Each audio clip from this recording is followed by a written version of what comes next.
Hey Canucks fans, let's talk about our bottom six, in particular Jake Virtanen. I'm Clay Emo, I'm at Canuck Clay on Twitter, I'm at Clayton Emo on Instagram, I'm the founder of the GLCBC, the Good Looking Canucks Positivity Club, and this is my Canucks take, all in one take. It's Clay's Canucks commentary for Friday, July the 17th. This is where you get Canucks insight that's positive and timely. One programming note, this afternoon I'm thrilled to be interviewing my first cousin, Dusty Emo, for my next Zoom chat. You'll remember we tried to get together earlier this month, but we had to postpone that, so we're doing it today, which I'm excited about. Dusty is a former goaltending coach of the Kunlun Red Star, the KHL. We'll get into that story. Former goaltending coach inside the LA Kings organization and the Winnipeg Jets organization. So looking forward to catching up with my cousin and learning about what he's got in store for his next coaching gig and his future plans. So look forward to that, seeing that on my channel tomorrow morning. All right, last night the Canucks had a scrimmage. In fact, they tried to simulate a full game day experience. So they had a morning skate in the morning. Well, that's what a morning skate is. And then they had a 7 o'clock scrimmage last night. Divided the team up into blue and white. That doesn't really mean much. And Team White beat Team Blue 5-2. On the winning team, it was basically our second line, our fourth line, our second pairing D-men, and second and third pairing D, and then our backup goalie. So you had the Horvat line with Besser and Pearson. Then you also had the fourth line of Beagle between Eriksson and Mott. There was no Sutter, no Ferland last night. And then two other forwards, Zach McEwen was on there. And then you also had you had the Tanev-Hughes pairing along with the Fantenberg-Stetcher pairing. So in essence, our second and third pairings. And then you had Thatcher Demko in net, and then a couple other defensemen as well. Basically, each team had 8 forwards, 6 D, and 1 goalie. So 15 versus 15. On the blue side, the losing side, you had the first line and the third line. So you had Pettersson, Miller, and Toffoli. Then you had Gaudette, Virtanen, and Roussel. And then you did have Myers and Edler as your first pairing. And then you had basically the fourth pairing of Ben and Sottner. And then they filled out their roster as well. And then they had Jacob Markstrom in net. So plenty of reports out there about the actual scrimmage itself, how it was choppy a little bit, scrambled a little bit to start, but it got better as it went on, and there was still some good quality play. Stories about Besser playing very well, Jay Beagle playing very well, Pettersson still looking good, and Quinn Hughes, of course.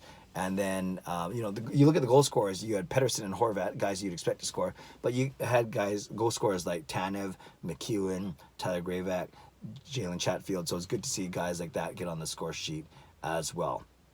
Jay Beagle was the other one, so there's the 7 goal scorers right there. But one thing that come out from the scrimmage, and one thing I want to talk about today is Jake Virtanen.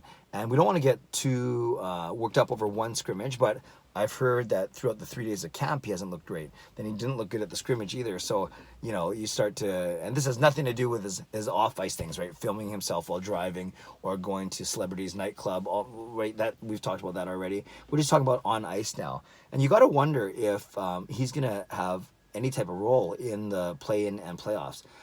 I would hope so, because I've been saying for many, many weeks now that if he could have the impact that Michael Ferland had 5 years ago against us, when Ferland was playing with Calgary and terrorizing all 6 of our D-men and most of our forwards every time the puck went in the corner and on the sideboards, if Virtanen could have that kind of impact, it would be amazing. But I'm not sure if he's there yet, and maybe that's evidenced by the 4 days of practice plus the scrimmage. There's still more time, but there's not a lot of time when you think about it. Already, there's one more week, and then you're traveling to play one exhibition game, and boom, you're starting your series in August 2 against the Minnesota Wild.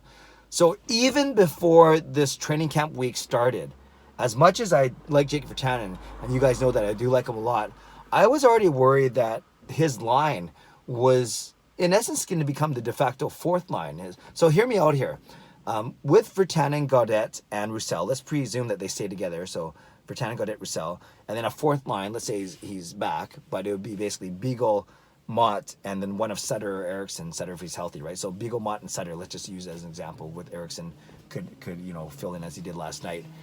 I see that fourth line becoming our de facto third line for the postseason, the play-in and the playoffs, because I simply see them as more defensively responsible, more experienced, obviously, and I just have a hunch that Travis Green would trust a Beagle-Mott-Sutter combo over a Gaudette, Virtanen, Roussel combo.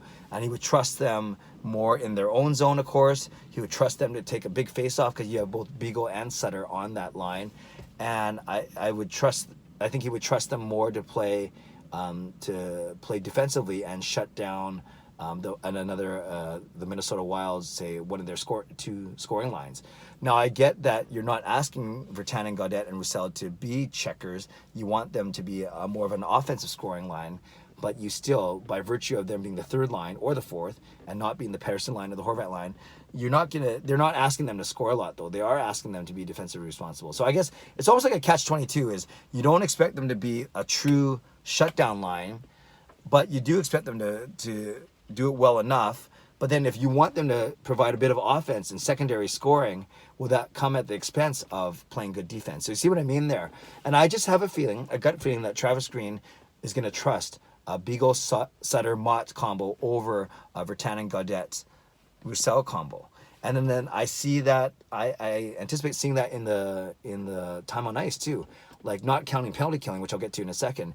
I could see that Beagle line getting, those guys getting 15 or 16 minutes a game, as opposed to the Gaudette line, who might only get the 11 or 12 minutes a game. Just a gut feeling, actually that might even be too many. So I just have a gut feeling that that's the way it's going to go, because there simply isn't a lot of time for mistakes, and Travis Green is going to go with guys that he can trust. Although I would love to see Gaudette and Virtanen really break out and be X factors in our series. But if you follow what I'm saying, I'm not sure if they're going to get that opportunity, or if so, they're going to have to really make the most of that opportunity. Then, of course, Beagle, Sutter, Mott, Eriksson, all those guys, and then Roussel, Pearson, Horvat, if you need to, all those guys can kill penalties. Gaudette and Virtanen will never be used as penalty killers. So even total ice time will be less, because they don't play a lot of special teams, at least penalty killing. But both Gaudette and Virtanen will get power play 2 time, but how much is that really going to be, right? When power play 1 will get most of the minutes. So they can get a bit more ice time there. But my overall point is, I really see that when you look at those two lines against each other, I see a Beagle line getting more ice time and more trust from Travis Green than a third line, Gaudette's line. And that's not to, that doesn't even include thinking of guys like Zach McEwen. So Zach McEwen has outperformed Jake Virtanen, for instance, on in the scrimmage and at training camp so far. So do you even insert McEwen over Virtanen on that third line? And we saw that actually the very last game before the very last Canucks game before the season got postponed, McEwen lined up on the right wing on the third line with Gaudette and Roussel, and Virtanen actually dropped to the fourth line to play with Sutter and Mott. Again, that was only for one game, so there's no guarantee Virtanen would line up with Gaudette and Roussel. So I want to throw that out there as well. And of course, don't forget there's Louis Eriksson, who could play on the fourth line like he did last night as a replacement for Sutter. But let's say Sutter's healthy, and you go Sutter, Beagle, and Mott as your fourth line. Would you actually insert Louis Eriksson in the third line to play with Gaudette and Roussel on one of the wings, and use him instead of Jake Virtanen? So it'll be very interesting to see where Virtanen winds up. Again, he can be a difference maker, but I could actually see him being unseated by someone like Zach McEwen, who's showing a lot of poise and a lot of maturity and confidence for. Yeah, he's 24 years old, but he's still really he was a fringe NHL, AHL guy this year. So I could see Jake Virtanen being, displaced by Zach McEwen, and I could definitely see Jake Virtanen being displaced by Louis Eriksson, especially if Travis Green wants to trust Louis, and then you have another penalty killer as well. And by all accounts, Louis Eriksson has looked really good at camp as well. So there we go, Canucks fans. I want to lay that out there once again. Is how would you shape up the bottom six for the postseason going forward? And would you take out Jake Virtanen and then put in a Zach McEwen or a Louis Eriksson instead? And remember, I haven't even mentioned Michael Ferland from a standpoint of this season. If he's healthy enough, does he get in over Virtanen? That one I'm not so sure about. So you can see, for the bottom six, you're looking at a possibility of 10 guys to be considered that, with right now McEwen, Eriksson, Ferland, and Virtanen all fighting for one spot. I guess that's 9 spots, technically. 9 guys for 6 spots, if that makes sense. So we'd love to know what you think, Canucks fans. How would you line up your bottom 6 for the play-in series against the Minnesota Wild? leave a comment. That's the question of the day. So leave a comment below. I love to read, react, and reply as always. And don't forget, I'll be interviewing my cousin Dusty. So if you have any questions for him, you can actually leave that in this vlog as well. And I'll make sure I check it before I interview him later today, just before dinner time. And I'll have that video up for my channel tomorrow. All right, there we go. Question of the day. How would you line up your bottom 6 for the Minnesota Wild? Playing against the Minnesota Wild. You guys know what I mean. Have a great day. Stay safe, stay healthy. Take care of yourselves, take care of each other. Like this video if you'd like to, and subscribe if you'd like to. God bless, and go Canucks go.